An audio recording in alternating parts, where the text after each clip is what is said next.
Good evening and welcome.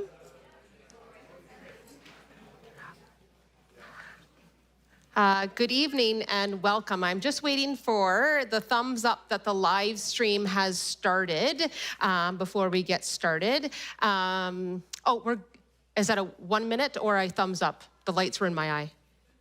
It was a thumbs up. Okay, great. Okay, welcome to Sundays with the Saints, the first one from 2023. If this is your very first Sundays with the Saints, we welcome you. We're excited that you're here. My name is Melissa Porter, and I'm on staff here at Emmanuel. I'm the Director of Women's Ministries. But I would have to say that when we talk about Sundays with the Saints, these evenings that we do in the summer, we've been doing them for a number of years now, are some of my favorite evenings. I have really enjoyed. I have been part of telling stories over the years. I have enjoyed being part of that, and I have enjoyed hearing the stories that we have shared. Just a couple of housekeeping things as we get started.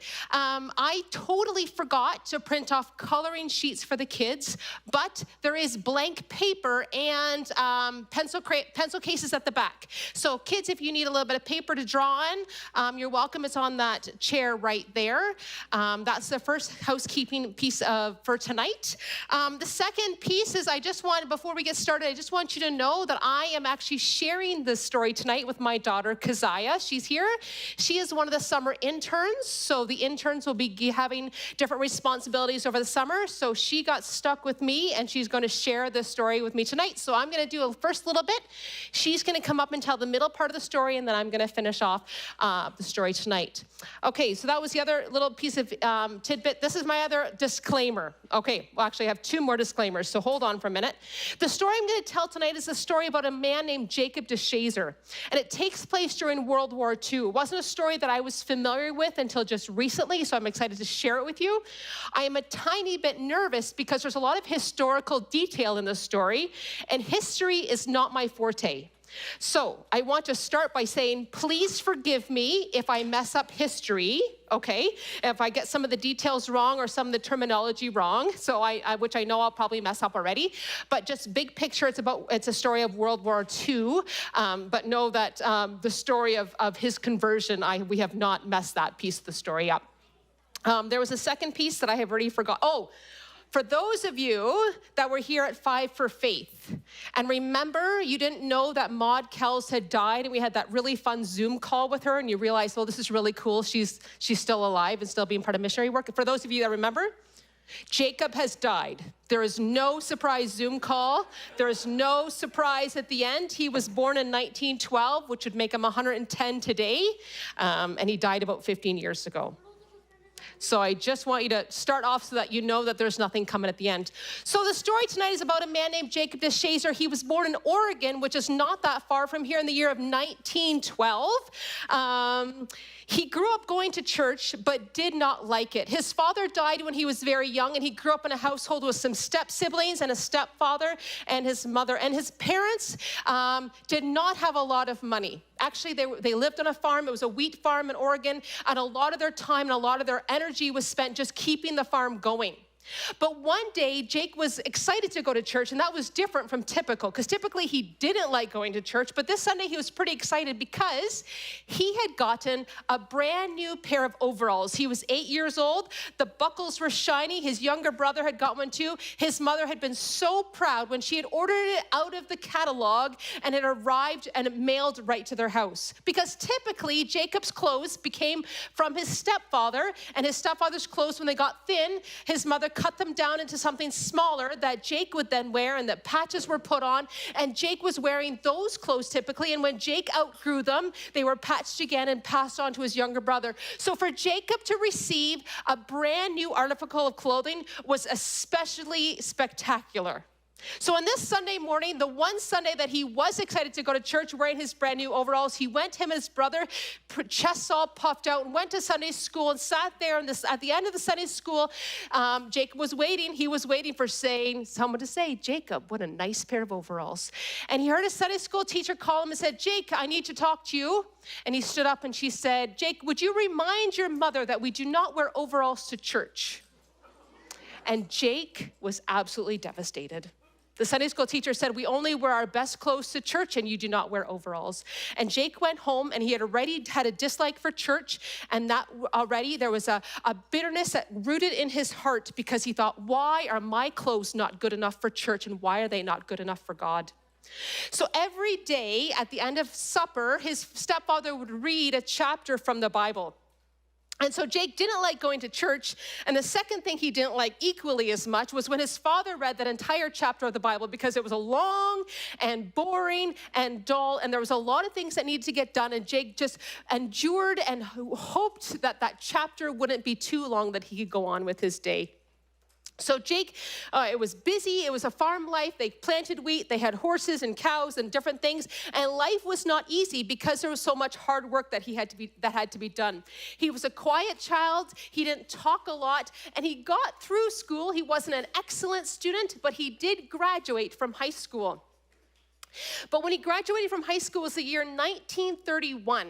And in 1931, there was a lot of people who didn't have work. And there was a lot of people that didn't have very much money. And there was a lot of people that didn't even have enough money to buy food for their table. So even though Jake wasn't a great student, even though he would like to go to college, at that stage, his only option was to find a job to help support his family. And he found a job working at a farm not so far away for $1 a day. And he worked there for a little bit, and then he found another job a little bit farther from home, and then he found another job a little bit further from home. And each step that went further from home in his work also took him farther away from the Christian upbringing and the thought of God and all those things. He kept leaving it further and further behind him. And one day his sister actually said to him, Jacob, don't you still believe that Jesus died on the cross for you? Because they had grown up going to church. They had grown up hearing that Jesus had died on the cross for their sins, and that Jesus offered forgiveness. And Jacob said, I guess I believe. But a lot of people died in those days on crosses. So what difference does it make whether Jesus died on the cross or he didn't? And Jacob walked away. 8 years after graduating high school, he had worked, and then he had gone further, and he had worked, and he had saved his money, and he had worked really hard, and he had managed to save up. After 8 years, he had managed to save, in the 30s, he had saved up $1,000. And he was excited, and he had researched, and he had looked, and he was going to go into business for himself. He had worked for other people for these years. He thought, I'm going to buy 500 turkey chicks. And he had researched, what do turkeys need? What kind of food, what kind of heat do they need? What is the best thing to make turkeys grow and gain weight? And so Jacob took that $1,000 and bought all the supplies, and he bought 500 turkey chicks, and he loved them and cared for them and made sure they were growing and made sure that they were doing well, and they were doing well. It was the right temperature, the right food, the right circumstance, the right situation. Everything was fantastic. The turkeys were gaining weight. Everything was looking spectacular, except for the price of turkeys that year. Because for the very first time, the price of turkeys, as it came towards Thanksgiving, the price of turkey meat actually declined instead of increasing, what it typically did at the time of Thanksgiving. And when Jacob sold everything and paid all his bills, he was completely and utterly broke. So he had no money left and was devastated. So at that time, now, he was now 28 years old, and World War II was happening over in Europe. And so Jacob thought what he would do is he would join the army. There was talk about the United States joining the army. So there he was. He joined the army at the age of 28. And what he wanted to do is he wanted to be a pilot in the U.S. Army. But at the age of 28, the army told him that no, he was too old to be a pilot, and they would not train him to be a pilot, but they would train him to be an airplane mechanic, and they would train him to be a bombardier. And I had to Google this, and this is what I understand. They trained him so that he could take care of the bombs in the plane and set them off. Okay, so maybe I didn't use that word right, but that was his job, to fix the planes and to make sure the bombs were ready, and then to send them off when they were needed to be set off. So Jake had now been part of the army for 2 years, and he was still in U.S. soil and hadn't done too much, but he was quite enjoying the regular paycheck. And after 2 years, one night, he was peeling potatoes because that was his job in the army base, and there was an announcement over the loudspeakers. Attention, please. I need you to know, we have just received word that a number of U.S. ships have been bombed at Pearl Harbor. Okay, so 2 years in the army, and there was the bombing of Pearl Harbor. There was complete chaos that overtook the camp where Jake was. People were angry. The men were shouting at each other what was going on, what had happened, and they were trying to get information, what was going on and what was happening. And Jake, remember that bitterness that had started to take root when he was a child, and he started walking away and was angry towards God and bitter? That bitterness and that anger grew and it grew. And he was angry at what was happening. He wanted to fix it. And he wanted to solve what was going on. And everyone around him wanted to solve what was going on. And they wanted to fix this. And they wanted to figure out what was going on. And they wanted to retaliate against the Japanese army. But at that time, the Japanese had taken quite a bit of land. And so for the U.S. to come up with a plan to try to attack Japan back was actually quite tricky for them to get the planes close enough that they could take off and launch an attack. One day, Jacob was again at the army base, and he was told to report to the captain. And he thought that was strange. And as he walked towards the captain, he thought, what have I done wrong that I'm getting in trouble with? Well, it couldn't have been that. It could have been that. What was it that I did wrong that I'm going to get into trouble with? And Jacob walked into the room, and it was filled up with about 15 or 20 other men. And the captain looked at them and he said, I have an extremely dangerous mission coming up, and we need volunteers for this mission. And I'm asking each one of you if you would like to be part of this mission. Completely voluntary. You don't put up your hand, you walk out of here and not a word will be said. So that room of 15 to 20 men, Jake was at this end and the captain started at this end and looked at this man, and that man put up his hand, and the next man put up his hand, and the next man put up his hand. And every single man put up his hand, and it came to Jake. And he thought, I don't want to put up my hand. I don't want to put my life at risk. I don't want to be a hero. But everyone else has put up their hand, and so I guess I better too. And he put up his hand, and he knew that day that his life would never again be the same.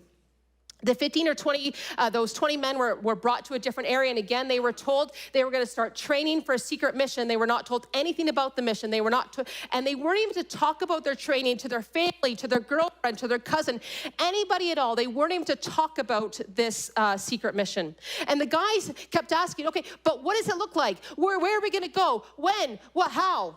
No answers, no answers, no answers. They were just told you need to train, and this is what it's going to be. So after 3 months of training, they were in Florida. So after only 3 months of training, these 20 men then had to fly to the West Coast. They had to fly to California.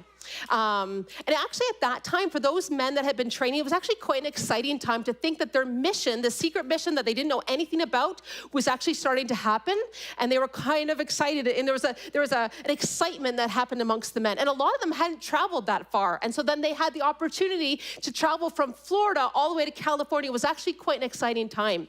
And so Jake, with his crew, he really enjoyed the guys of this crew. He was the eldest by about 5 years on his crew. So the age of 30, he was the oldest by 5 years. If we just want to think about that for a minute, how young these guys were. And actually, as they traveled across the country, Jake actually was able to lie on his belly on the floor of the plane, and his head was in the nose of the plane, and there was plexiglass there. So he lied on his belly and looked through the plexiglass as the whole country swept by underneath them. And they got to California, and the guys of Jake's crew looked out and thought, how strange, because the planes that were flying are on that aircraft carrier, a ship that carried aircraft. But Jake knew that the airplane that they had could not take off on an aircraft carrier because they needed a longer runway.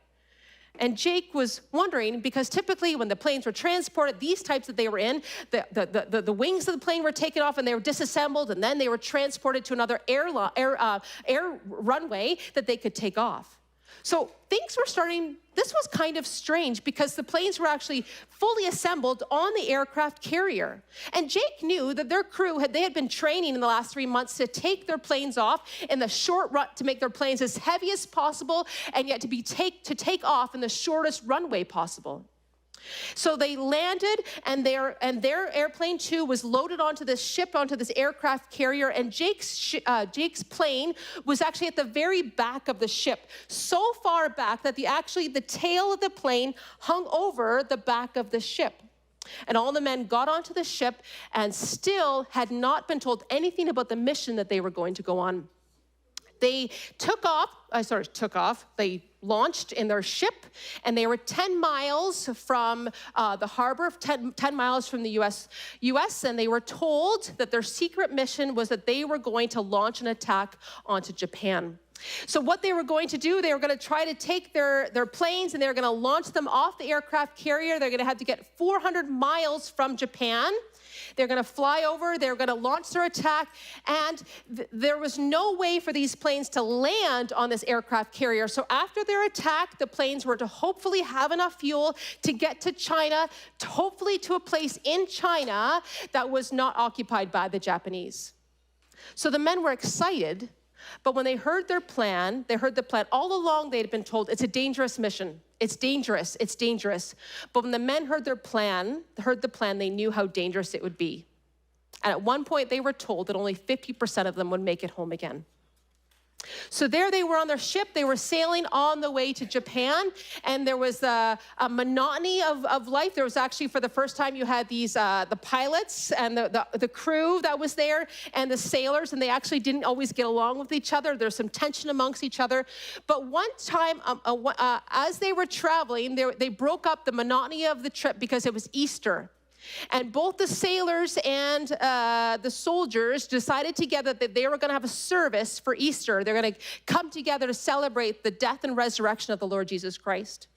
And they said, Jake, come and join us for this Easter service. And Jake said, no, I walked away from God a long time ago, and he refused to go to that church service on that ship that day. It was a couple weeks later, in the middle of the night, they were awoken by a loudspeaker, attention men, man your planes. Which was strange because Jake knew, Jake was a mechanic, he knew that they had to get 400 miles from Japan, and from Japan they had to have enough gas to get to China. And he knew they weren't at that 400-mile mark yet. And he knew something wasn't right. This wasn't the right timing. They were supposed to leave at a certain time of day, and this was not the right time of day.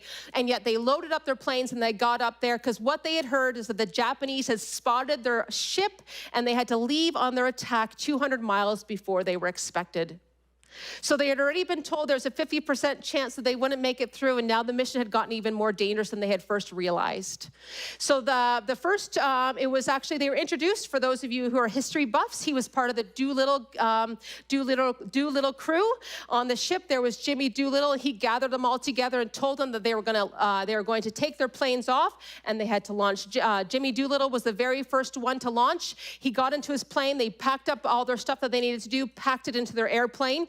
Everyone could pack their plane except for Jake and his crew, because remember, the tail of his plane was hanging over the side of the ship, so they couldn't load their plane until the other planes took off. Jimmy Doolittle started up the engine of his plane. Everyone watched in tension and in silence to see what would happen. So the airplane started up, a big roar, and they took off with as much acceleration as they could, and everyone watched in suspense, and the plane took off from the aircraft carrier and dipped down, and for a few seconds looked like it was going to crash into the ocean. And then the wind, and they were able to turn the nose up, and Jimmy Doolittle took off. And there was a huge cheer from the ship, and all the rest of the men started on their way to get together. While they were waiting for the other planes to take off, Jake's plane actually, it was quite windy at this time, and the nose of the plane kind of flew up and then banged down again. And a couple of sailors grabbed the ropes to stop the plane from sliding over the edge of the aircraft carrier. So the other planes took off, and now Jake jumped into his plane so that they can get ready to launch. And as he got in, again, he was going to be in the nose of the plane over that plexiglass looking. And he got in the plane, and his heart sank because in the nose of his plane, the plexiglass had a hole the size of a dinner plate. So he knew structurally the plane could still fly, but he also knew that they were going to use up more gasoline that they had originally intended to get to their target. So Jake knew they were now too far from their target, and they were going to use up more gasoline.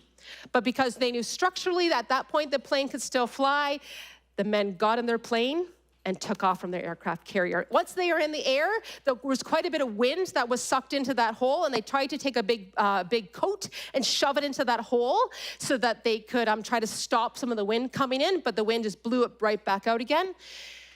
And the men settled in, flying low, for a couple of hours on their way to Japan. Hours later, they reached Japan. They reached their target, they dropped their bombs, and as they turned away, Jake could smell something that didn't smell quite right, realized at that stage that they had been shot from the ground in Japan. Their plane had been shot, and they turned the plane towards China to try to find a safe place to land. And as they limped across, looking in the fog, they found no place to land, and at one stage now at this stage, their low fuel light comes on in the plane, and the men are told to prepare to jump out of the plane with their parachute. So Jake gets on his parachute, grabs what he needs, sits at the side of the plane, jumps out, pulls his parachute, and floats silently to the ground, unknowing whether he's in friendly or enemy territory. He floated down, feeling completely and utterly alone. He landed on the ground and wearily got to his feet and looked for his crewmates and found none. He began to walk and soon learned he was not in friendly territory and was soon captured by the Japanese soldiers and locked in prison.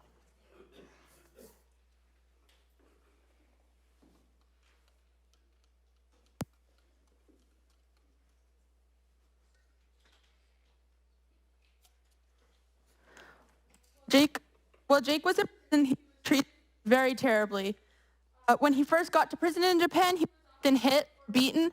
They were trying to get him to tell information about what the mission had been, but he, first of all, didn't really know that much about the mission, and also he never really told them anything, so eventually they stopped beating him much.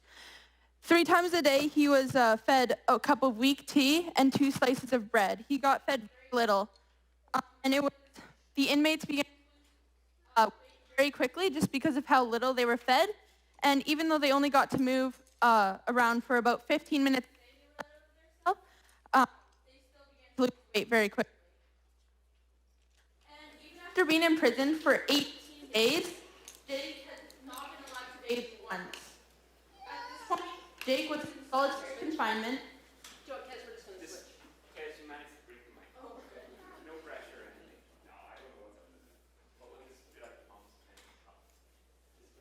Yeah, sure, that's a great idea.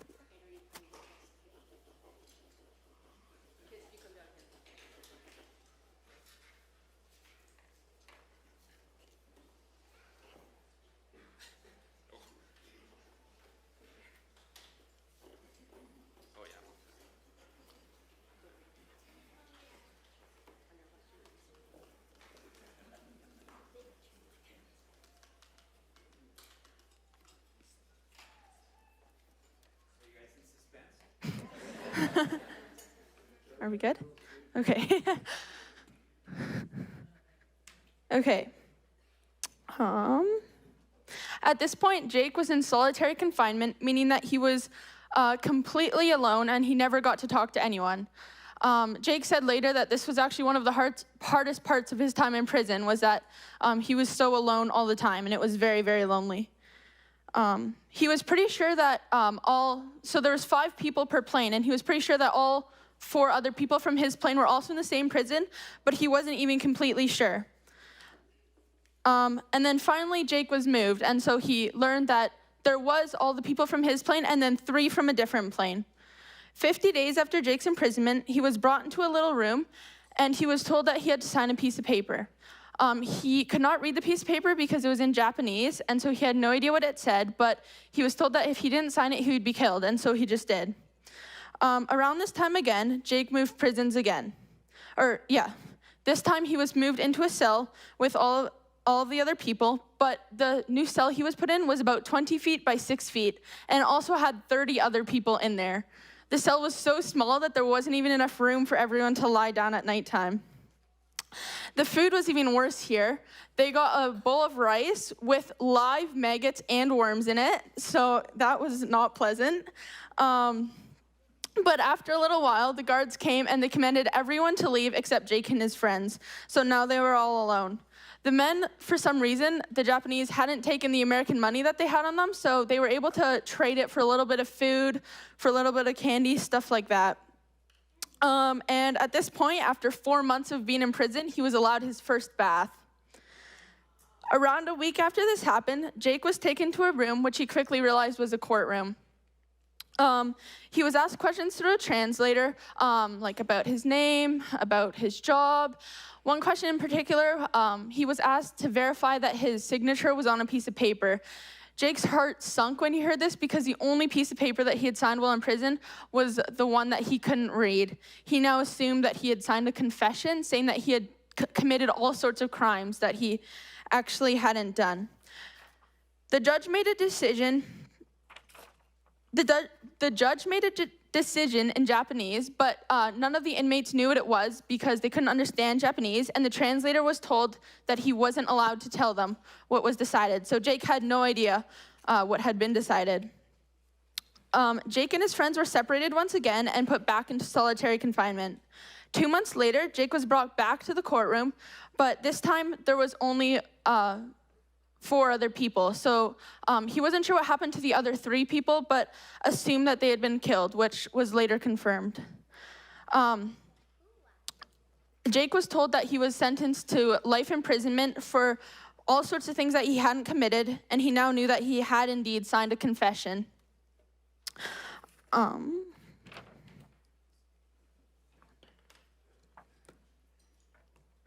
After several more weeks in solitary confinement, Jake was moved into a cell with the 4 other men again. They had a lot of time on their hands, and so there was a lot of time to do nothing. And so one of the men in particular, he worked very hard to think of different games to play or stuff to do. So they would often have like spelling bees, or they would have quizzes. One of their favorite games actually was called the Flea, Lice, Catch game. And so they would lay out all their blankets that they had to sleep with, and they would have a competition to see who could catch the most fleas or lice. Lice were worth 1 point each because they were much easier to catch, and fleas were worth 5 because they were a lot harder. These competitions were short-lived because Jake was moved back into solitary confinement. And there was one good thing about Jake's new cell was that it was narrow enough that if he braced his arms on either side of the wall, he could kind of climb up the wall to the tiny window that was at the top, and so he could see outside for the first time since his imprisonment. The men would often tap Morse code as a way of communicating on the walls with each other so that they could talk a little bit. And Jake also realized at this time that the guards were often very, very bored, often as bored as the prisoners, and so they would talk a little bit sometimes, and the guards would often brag to Jake about how they were winning the war and they were about to take over America. But when Jake heard the name of the battles that were being fought, he actually knew that they were coming closer to Japan rather than closer to America. Winter started coming and prison got very cold. Jake was given a few extra clothes and he wore them all the time, but since he had no body fat, he often just was shivering violently.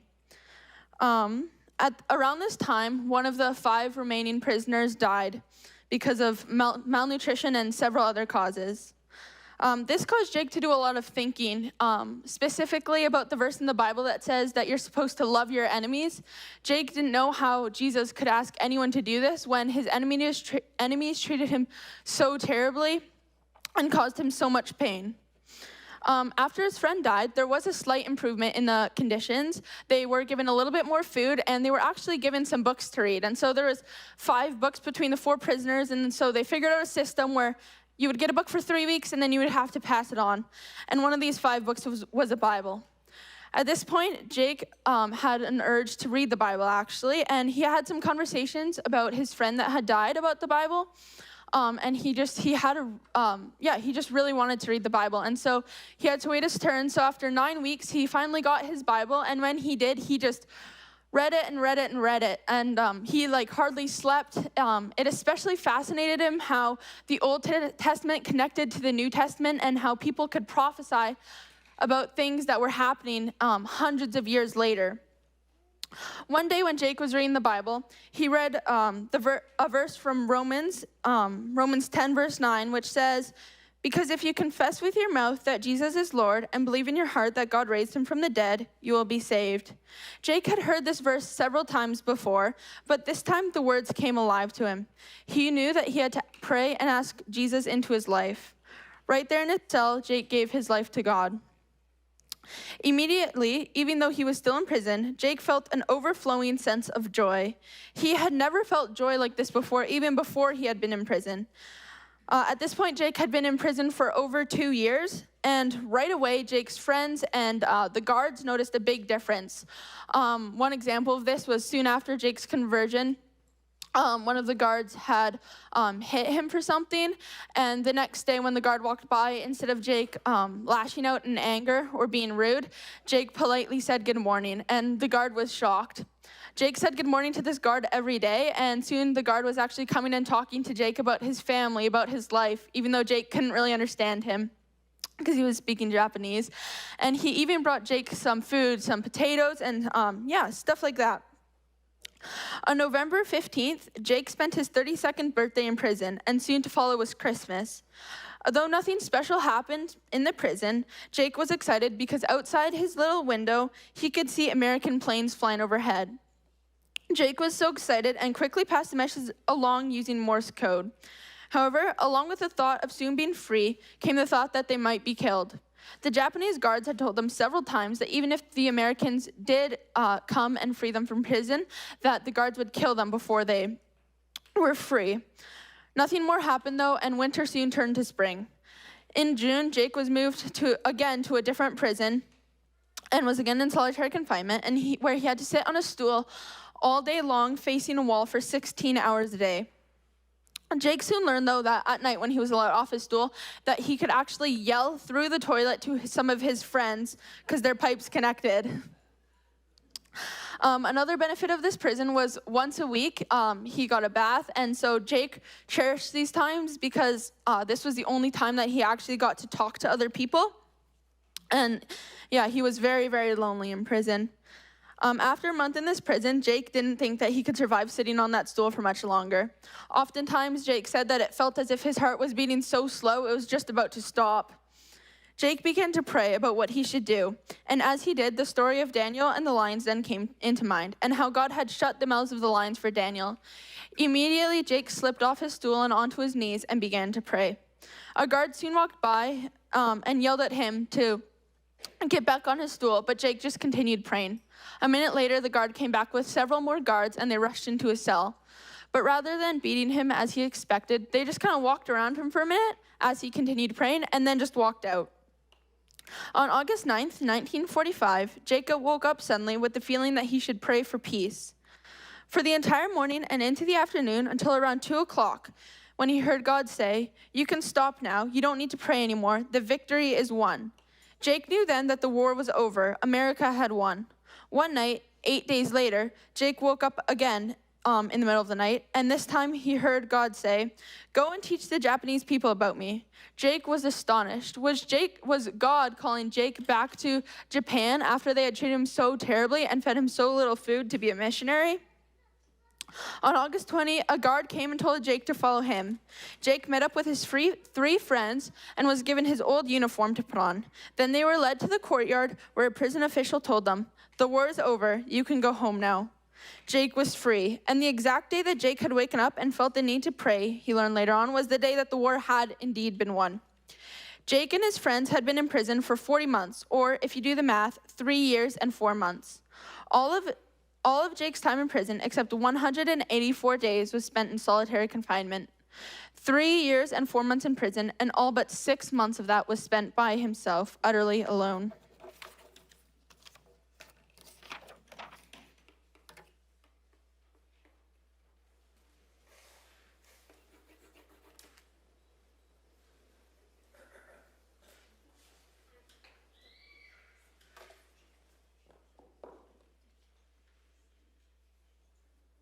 About doing this while everyone's watching, eh? There we go. Okay, so the hours immediately after Jake's release were quite a blur. The men were brought to a hotel and fed a hearty meal of Irish stew. The men's names and serial numbers were sent back to the U.S. to let their family and their country know that the men were alive and free.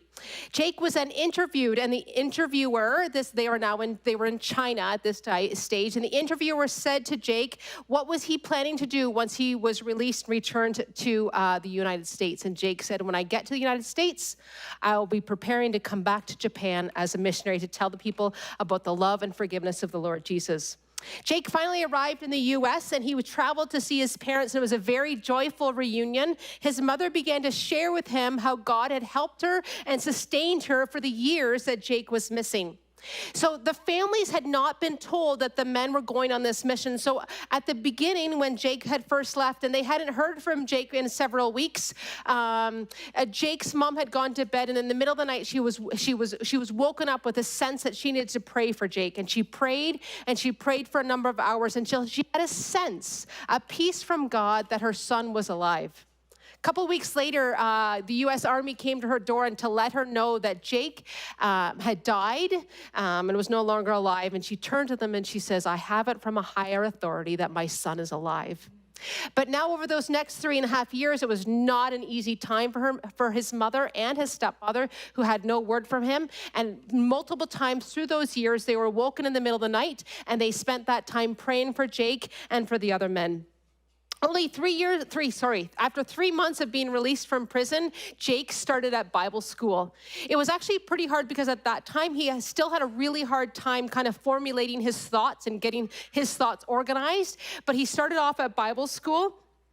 And it was immediately faced with a couple of problems. Because you see, when he arrived home and he saw his parents and it was a joyful reunion, hundreds of people over the next few days stopped by to see Jake. And when he enrolled at Bible college, this quiet guy who didn't often speak to a lot of people, who had just spent a lot of the last 3.5 years in solitary confinement, was actually like, well, everybody knew his name wherever he went. And so he went to Bible school and everyone knew who he was and everyone wanted to talk to him.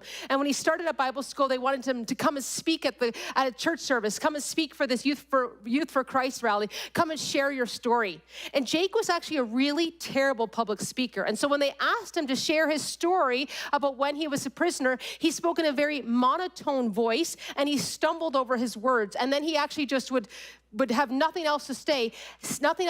But when he had nothing else to say, he would just recite chapter after chapter of scripture from memory that he had memorized in prison. And even though he stumbled, even though he was monotone, people came from all over to hear his story. It wasn't long at Bible college until he met a lady named Florence, and it wasn't long until him and Florence were soon married. There was a desperate need for missionaries in Japan. A lot of missionaries had left during the war, and there was a desperate need for people to go back. So Jake and Florence began to gather their things and to make the preparations to go back to Japan to be missionaries. While they were gathering their things, while they were kind of preparing to go, Jake took the time to write his story, and it was published in a little tract, like a little pamphlet. And it was distributed all over the United States that people could get this little pamphlet and read the story of Jake and while he was a prisoner, and about the love and the forgiveness of the Lord Jesus Christ. So in 1948, Jake and Florence left for Japan on a ship, and after only being 2 weeks on the ship, they were standing on the ship and they saw the horizon of Japan come. They said there was nothing appealing about it, and Florence was overwhelmed with the thought that they had no idea what they were doing. They did not know how they were going to be a missionary. As Jake and Florence gathered their things, the ship was docked and they were disembarking off the ship. There was an announcement over the loudspeaker, is there a Jacob de Shazer here? Is Jacob de Shazer disembarking the ship? So Jacob and Florence turned back around and went back on the ship that they had just started to get off. And on the ship, there was about 30 reporters, 30 Japanese reporters that wanted to interview Jake and kept asking him, why are you returning to the place where you were in prison? Why are you returning to a place where people treated you poorly? And Jacob said, it was easy. I have come to share the love and the forgiveness of the Lord Jesus Christ. Jake and Florence settled into life in Japan. They started to try to figure out, they found a place to live, try to figure out what was it going to like for them to be missionaries here in Japan. And what they were finding here in Japan is that everybody knew who they were. The reporters on the ship had reported their story. And so by now, Jacob and Florence had a little toddler named Paul. And they found that if they walked down the street in Japan, handing out flyers for their Bible study, reporters were writing down what they were doing. One time, the little toddler, Paul, it was a wooden door and there was a little hole in the door, and Paul put his finger through just playing in that little hole, and the next day it was reported in the newspaper that their son Paul put his finger through the little hole in the door. So imagine what that was like to be followed around and everything you did was being made public. But what they discovered is that little tract that Jacob had written. Remember, as they were preparing, it was called I Was a Prisoner of Japan. That story of him being a prisoner and the love and forgiveness of God. That tract had actually been translated into the Japanese language, and 1 million of those tracts had been distributed amongst Japan. And so people had read that story, and they wanted to know this conundrum of why would this guy return to Japan? But they realized that not publicity, that well-knownness, they could use that to advance the gospel. Because people had read that tract and they kept writing to Jake, Jake, would you come and come and share your story? Will you come and tell us about what God did? And people would write to him, Jake, I am full of hatred and bitterness. Will you help me? And they had to return. They wrote letters and wrote letters to those people. And Jake started to travel around telling that story of in that prison cell, starving, shivering and cold, damp and wet, and the love of God that overwhelmed him in such a dark and deep place. One of the meetings, so what was happening at this stage was that Florence would often stay home with their child, and Jake would go around sharing his story. One meeting was set up, and the organizer of the meeting actually went around the area and gathered as many Japanese guards as he could find and gathered them in the building so that Jake could speak to the Japanese guards. And when Jake got up to the front, he looked around, and there was guards that he remembered. There's guards that he recognized from his time in prison. And his heart was not full of hatred and bitterness, because God had helped him with that. God had gotten rid of that. And so when he was there and he began to speak and he began to share his story, and the head guard of the prison where he was at came and wanted to shake Jake's hand. And Jake said to him, today we meet in the presence of a God who loves and offers forgiveness to all mankind. Okay, ready for this fun little story? Here we go. One morning, there was a knock at Jake and Florence's door, and Jake opened the door, and there was two men standing outside. One was an American man, and one was a Japanese man. And Jake invited them in, and they sat down in their living room, and they began to talk. And the Japanese man, his name was Fushida. Fushida was a prominent war hero. He was very, very popular, very well known amongst the Japanese people. Fushida had been given a copy of Jake's tract. Fushida had taken that tract and he had read it. And after he had read it a number of times, he bought himself a Bible and he began to read the Bible. Fushida had led the attack against Pearl Harbor. And now here he was in Jake's living room. He read that tract, he read through the Bible, and he was in Jake's living room. And the journey of Fushida coming to Christ was a slow one. But that day in Jake's living room, he said to Jake, can we pray together? As the two men knelt down, there was two men, once on opposing sides, one the leader of a Japanese attack on Pearl Harbor, the other a member of the Doolittle Raiders, who had been the first to bomb Japan, here together, kneeling side by side, praying with love in their hearts towards each other. God had done an amazing and remarkable act of love and forgiveness. 6 weeks later, Jake went to a meeting that had been organized. There was a huge crowd. 4,000 people were crowded into this area. 3,000 people were on the outside, hoping to hear from the loudspeaker as Jake shared his story. They sang hymns. They gave out copies of the book of John. And Jake was introduced and he shared his story. And at that same meeting, after Jake was done sharing his story, Fushida was introduced, and Fushida was well known amongst the Japanese people, and they cheered him, and he came up. And Fushida then shared his story of how he had come to learn forgiveness. And that day, 500 people gave their life to Christ. Jake and Florence spent 29 years as missionaries in Japan. God used Jake and Florence to spread the message of God's love and forgiveness over a terrible tragedy. After 29 years, Jake and Florence retired in the United States, and Jake died in 2008 at the age of 95.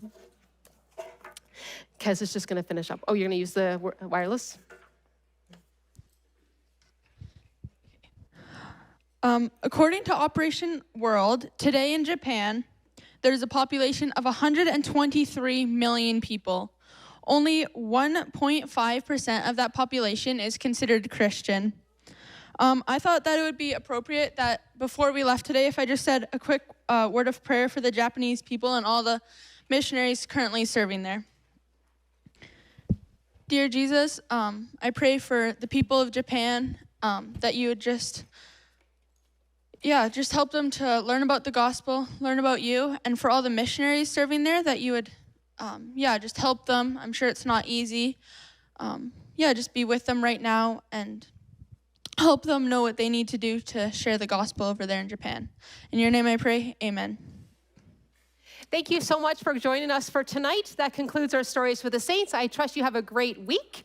For those of you that are thinking, wow, I'm feeling lots of energy, we would love your help in setting up the tables and putting away the tables and setting up the chairs. Have a good night.